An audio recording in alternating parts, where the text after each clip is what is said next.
May I remind you that Jesus Christ gave his life for us. For those of you who have forgotten what this word means, I happen to bring it here with me. Commitment means this, and listen to me, please. The act, not the word. I've got to enforce that. We live in a world today where it's easy to say a lot of things. People say, oh, I believe in Jesus, but look at their life. What are their actions? How's their acts? That's what you have to judge, my friend, not their mouth. Our mouths say anything. But commitment is the act of binding yourself to a course of action. Ooh, man, that just feels strong, doesn't it? May I repeat it again in case you missed it? Commitment means the act of binding yourself to a course of action. It means gluing yourself to something. To bind means to glue, to stick to it, to hold on, to not let go. And something that's stuck with glue, you don't rip it apart. What happens if you rip it apart? Both sides become damaged. God spoke to my heart and said, tell the people that we are to commit. In other words, we are to bind ourselves, absolutely stick ourselves, not just make a decision. You know, the world right now is making so many decisions. Isn't this the time of year? So what's your New Year's resolution? Well, you know what? Anytime somebody asks me that, here's my answer. Pastor, what's your New Year's resolution? My New Year's resolution is to never make another New Year's resolution.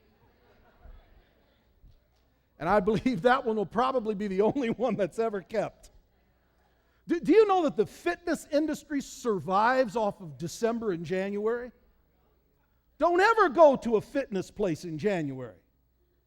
Because it's all big fat guys and women that are only going to be there for a couple of weeks that pay for a year's membership. Go in February.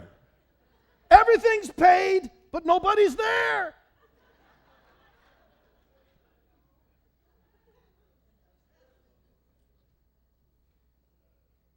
You see, it's easy to talk the talk, isn't it? It really is. But when you determine that you're going to stick to it, you're going to bind yourself with it. One of the first things that I think of when I think about that is, you know what? I better think about it before I glue myself to it. You know, because if you want to think about it before you take super glue on one hand and put it with the other. You really want to think about that, because for the next 2 weeks, you ain't going to do nothing but look like you're praying. So you want to have that all mapped out. But I'm going to tell you that we need to commit ourselves to a few things. God gave me 5 things, the number of grace. Isn't that odd? God put in my heart 5 things that we need to commit to, that we need to stick to, that we need to glue ourselves to, and not let go of it. Not something that we do for a week, not something that we do just for a couple of days because it was the pastor's sermon, but that we determine that we stick to it. And let me tell you how important it is. If you will not commit to these 5 things, then you will listen to me, you will take your place in 2 Timothy chapter 3.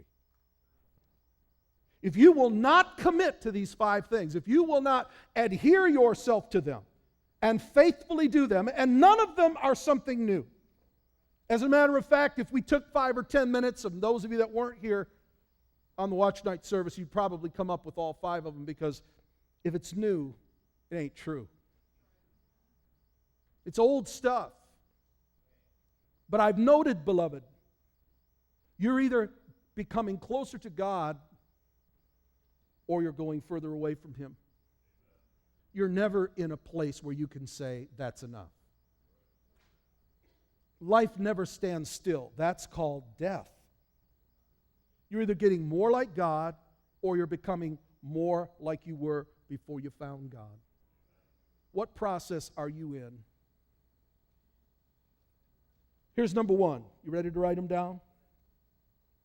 One of the things we must stick ourselves to is prayer. We must pray. Please do not make prayer hard. Don't make it difficult. Don't even do it in King James unless you prefer to pray that way.